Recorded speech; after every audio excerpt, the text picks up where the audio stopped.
OverSoul 7 and the Museum of Time by Jane Roberts. Read by Martin John. Chapter 5.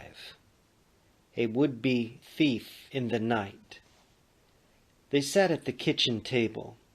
"We have this whole second floor as our living quarters," George said. "Usually it's noisy as hell, but with Jean and the 3 boys at the cottage, it sure gets quiet." Seven grinned, imagining George surrounded by young sons. "Shit," George said. "Last weekend I started enlarging 2 rooms at the cottage, but you could still put the whole place in the middle of this house and have room left over. No one builds houses like this one anymore." Thank heaven, OverSoul 7 thought, enjoying his own joke. But the dinner was excellent. George half considered himself a gourmet cook. In fact, he wore an old apron over the summer shorts he'd put on after work. Seven stared at George's thick thighs with some begrudging admiration, and wondered if he should have made his own thighs larger. "My parents and their parents must have had thousands of suppers in this same spot," George said musingly. Seven almost said, "I wish you had said that," because as soon as George mentioned his grandparents, Seven imagined them sitting at the 1890 summer table. "I'll say," George answered, "it's spooky in a way if you think of it. And these old houses, they're being torn down through the city all the time. This one has really been kept up, though. So has the neighborhood. But it is decaying. The town would love to make it into an urban renewal project." Seven nodded, but he wiggled uncomfortably. A sense of menace suddenly assailed him. He looked around. The black dining room was brightly lit. Beyond it, out the second-story windows, the yard was disappearing in twilight. Then someone said, "Here's the smart-ass dude's place," and Seven looked up in surprise. "What?" he asked. George raised his brushy brows. "Nobody said anything." I must be hearing things," Seven replied, and he smiled brilliantly. In his confusion, it took Seven a minute to realize what had happened. He'd forgotten that humans heard only spoken conversation, though he tried to keep it in mind. And according to the rules, he had paid attention only to words. But in that instant that he forgot, he picked up someone's thoughts, and they didn't belong to George. I thought I heard something downstairs," Seven said finally. "Nah, it's just the house. It makes noises all the time," George replied, helping himself to some dessert. "What would anyone want to steal down there?" Seven asked, insistent. "A few drugs in my office is all. Now and then some joker breaks into a dentist's or doctor's office." Unconcerned, George said, "Come on, there's no one down there. Besides, the car's out there, so anybody could tell that we're home." But Seven was now following the menacing thoughts from room to room downstairs, from the back to the front of the house. He finally located them in George's office. And for once, OverSoul 7 didn't have the slightest inkling of what to do. The thoughts he heard told him that the man downstairs was full of hate and rage, but also full of indecision, scared to death. If he told George about the intruder, Seven thought anxiously, He'd have to play by physical rules. The police would be called, the thief caught, for he was a thief. Even now he was picking the lock of George's drug cabinet. Seven started coughing to hide his confusion and to give himself time to think. "Oh, I'll get you some water," said George. Seven coughed harder. George stood up and slapped him on the back. Seven, suddenly realizing what a body felt like when it was slapped, stopped coughing. I'm all right," he said, blushing. "Look," George said, "let me do the dishes. You go down and relax. Got a bedroom for night all ready. Then we'll have a couple of beers." "Super," Seven exclaimed, getting up so quickly that George looked startled. But Seven was still aware of the intruder. Rather pleased with himself for dispatching George so cleverly, Seven started very quietly and somewhat cockily down the stairs towards the first floor. Surely he could take care of the culprit in some ingenious fashion. Then suddenly Seven stood still with dismay and foreboding. For one thing, a suspicious stifling was taking place in the air. Innocuous paintings lined the staircase, and they were dissolving at the edges or trying to, and the old 19th century oils were peeking through. While Seven was thinking, what an awful time to start shifting again. He remembered something vital that he'd forgotten in his desire to protect George's mortal frame.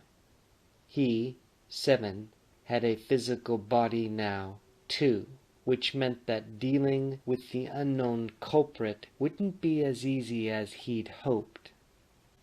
That thought came to mind just as Seven came to the entryway and saw a young man hastily going through George's desk in the office.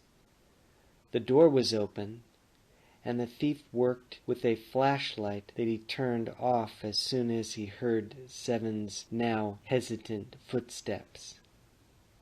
Again, the house's contents seemed to shimmer. The young man crouched down, and Seven saw him clearly in the glare of the streetlight. Before it turned into a dimmer gaslight, and Seven made an audible moan. He was about to advance in any case when he heard new footsteps pounding down the stairway behind him. "Zounds! Who's here?" thundered George the First, descending the stairs with a hunting rifle. As quickly as he could, Seven turned on the light switch, and the gaslight lit up the room. In the office, Gregory Diggs stared, mouth open, too astounded to move or speak. The room looked like a movie set, and the man who stood at the bottom of the stairs was completely unbelievable. He wore a dressing robe with tasseled belt, pince-nez glasses that looked 100 years old, and he had a rifle. "Oh, wow, this is screwy," said Gregory, shaking his head from side to side. "I don't want no trouble." "You blackguard," George shouted, advancing. "What's in that bag?" He rushed over, yanked Gregory aside, and pulled out the bottles and vials that stuffed the bag to the brim. Dazed, OverSoul 7 watched. How could George the First see the thief in the 20th century? How could the thief see George? And why didn't either of them see him? "Sit right down here. There," George Bainbridge demanded, pointing to the dentist's chair. Gregory was shaking. "I came to the wrong place, I guess. I was trying to get even with the guy." "Even with the guy, huh? What kind of talk is that?" George thundered. I didn't know anybody had gaslights no more, George murmured, staring at them. And that outfit, man. Where you at? He was feeling a bit more confident now, because George had put the gun aside, though it was still within his easy reach. Don't either of you see or hear me at all? Seven asked, looking into George's face. You got everything back, Gregory stammered. I was just gonna sell the stuff. Open your mouth, George demanded. What? Open your mouth, George said. Your breath smells. There's something wrong in there. A man's house is his castle, you young whippersnapper. Don't you know that? Open wider. You gonna torture me? Gregory cried. You're some kind of pervert? Oh, Jesus. He was near tears. OverSoul 7 gave up. He sat down in the corner as George shouted, Hell no! I'm a man of good will when I'm not crossed. Look at that. What kind of meals do you eat anyhow? Your gums are a mess. My gums? Gregory gasped. It was hard to talk with George's fingers in his mouth, and Gregory still wasn't sure the guy wasn't going to pull his teeth out by the roots or something. Come from a poor family, do ya? George demanded. Nobody's all bad. That's my policy, George said, warming up to the subject. This is no time for a sermon, OverSoul 7 yelled, but George didn't hear him. Catching on, Gregory Diggs said sadly, Very poor family. We don't have nothing. But he was feeling more sure of himself now that he had a handle on George. A bleeding heart liberal was a pushover. Testing, OverSoul 7 tried to pick up a pair of scissors from a small table. His hands went through them. But the thief had a body, and he was from the 20th century. 7 had to figure out how George and the thief could see each other after all.